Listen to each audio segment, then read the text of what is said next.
Well, we're going for some fruit tasting now in this hut.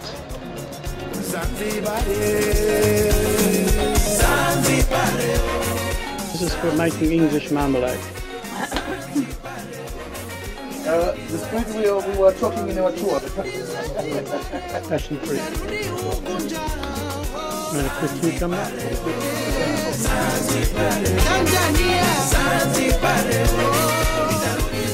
Now I think that we're going to finish our tour after our fruit tasting, and we're going to look at the little spice shop here. Cinnamon tea. Cinnamon tea again. Tea masala, and this one Zanzibar powder spice tea. Here up there all the tea, and here up here all the coffee. This one coffee tea, cinnamon coffee, ginger coffee, banana coffee, vanilla coffee, and this one pure coffee powder. And this one tandoori masala, hot curry, red curry, curry powder, cinnamon powder. But here we have a cinnamon powder with a cinnamon stick. This one is cinnamon powder. And this one hot chili powder, ginger powder, turmeric powder. This one, okay? So here we have vanilla stick. Was it vanilla? This one vanilla essence, yes. Vanilla essence. Sorry.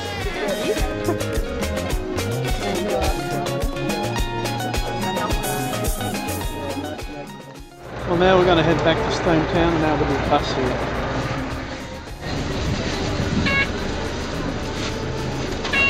All okay?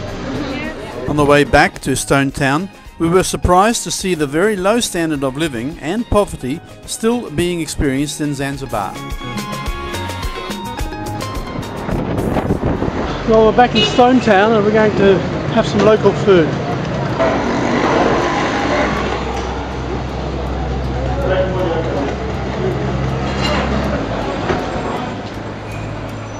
In 1698, Zanzibar fell under the control of the Sultan of Oman, which developed an economy of trade of cash crops with a ruling Arab elite.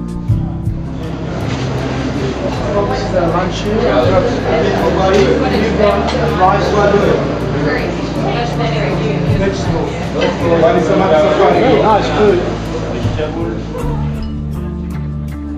Plantations were developed to grow spices, hence the term Spice Islands. Another major trade good for Zanzibar was ivory.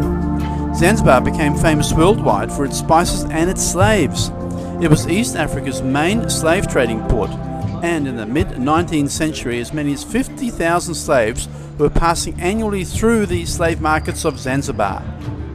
During the reign of the Yamani Arabs in the early 19th century, Zanzibar was the main slave trading point of East Africa. Slaves bought and caught on the mainland were shipped to Zanzibar, where they were resold and further transported to the Seychelles, Mauritius, Oman and Persia.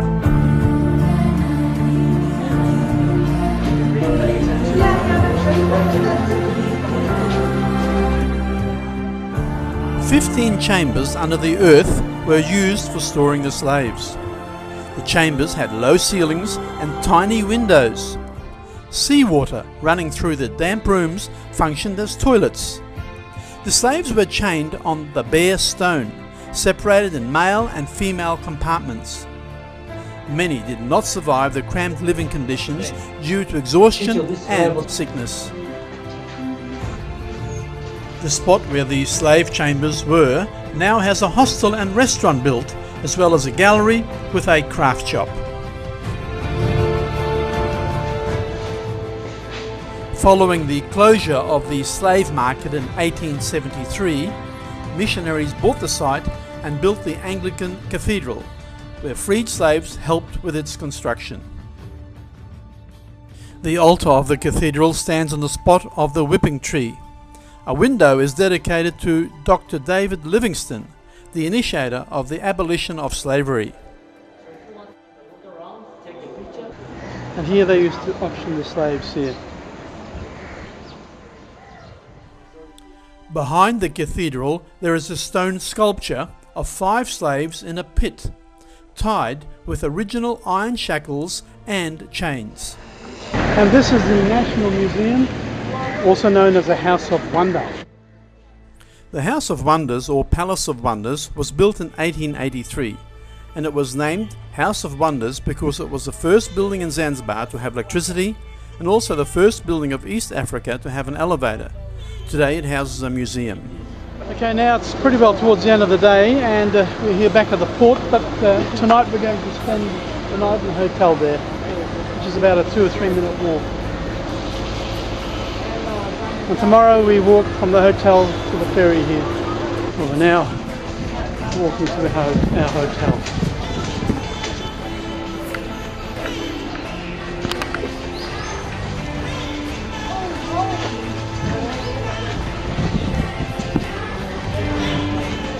It's Thursday the 3rd of May and it's 7 PM at night and we're off to the markets. We're off to the markets. Market area along the beach side. We need to have some food. That's Anne over there from Deutschland.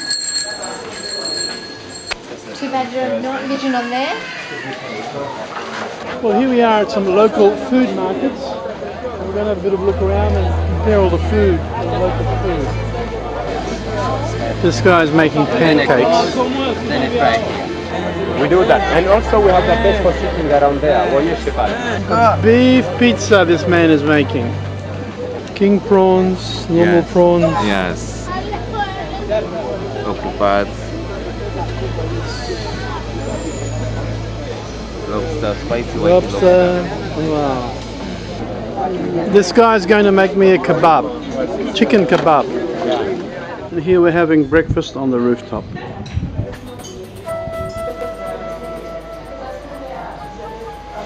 Well, today's Friday the 4th of May 2012 and we're here in Stone Town in Zanzibar and we're trying to find the markets. There are lots of little alleys.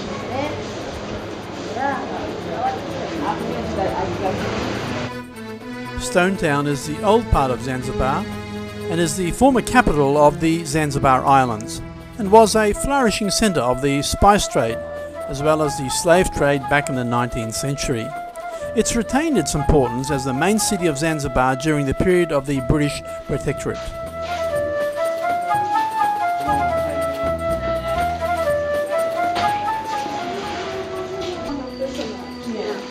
And here Stuart is he's taking us around Stone Town. And where are we now, Stuart, do you think? I think we're about here, Yeah. so we've got to come down this street and then head down whatever that says road, and then all the way down, and the markets are actually up here. Oh, in that great. area. Good. Okay, well, we'll continue on. Thank you. Well, I think we found the markets over there. So Stuart did a good job navigating. Now here's an organised orange cellar. Stone Town's architecture has a number of distinctive features as a result of Arab, Persian, Indian, European and African traditions mixed together. For this reason, the town was designated a UNESCO World Heritage Site. About 95% of Zanzibar's population follows the religion of Islam because of its history of Arab and Persian people. The remaining 5% are mostly Christians.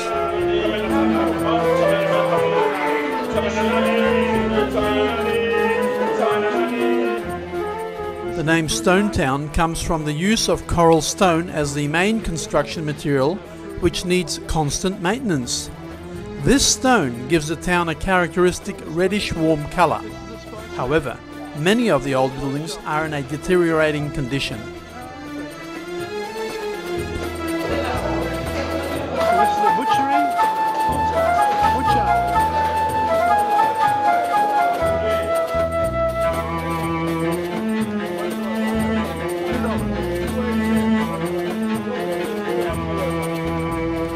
The heart of Stone Town mostly consists of a maze of narrow alleys lined by markets, houses, shops, bazaars and mosques.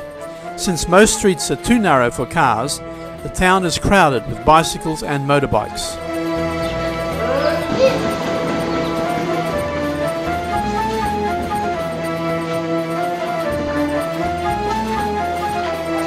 You're right, Stuart.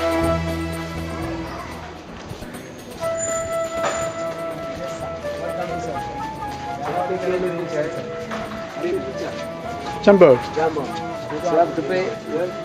Okay, well we're out of the maze and we've found our way back to the sea, the port. This is the port area. So now we've got our bearings again. Besides having interesting architectural features in most of its houses, Stone Town is punctuated with major historical buildings, several of which are found on the seafront. These include former palaces of the sultans, fortifications, churches, mosques and other institutional buildings. And now we're going to have a little stop, a little drink, and there's the rest of some of the group.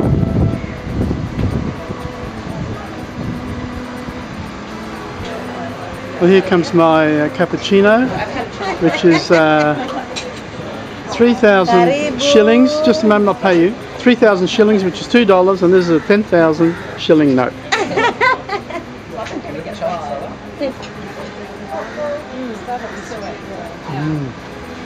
Good. Well, today is Friday the 4th of May, and we are about to leave Zanzibar. We are at the port of Stone Town. And here's a lovely little family.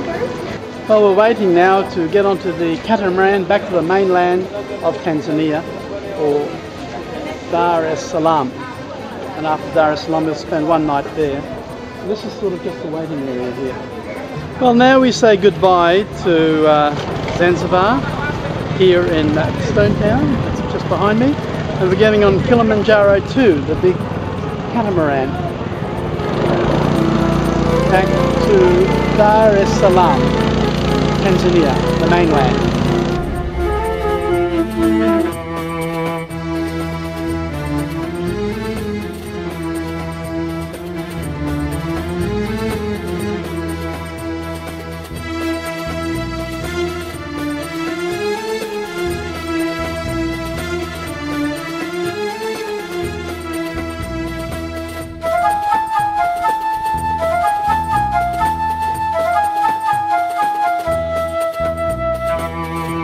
Going back on another ferry now across to the mainland. There's our group sitting there. This is sort of a waiting hall. And here they go, onto the ferry. Katie said she wants to film this. There we go. We're filming.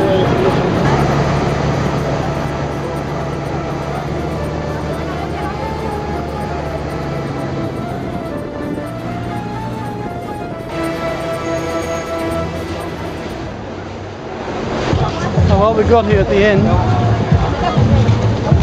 The ferry was packed. If they were going to have an accident, you'd have no chance of surviving. Not many safety rules.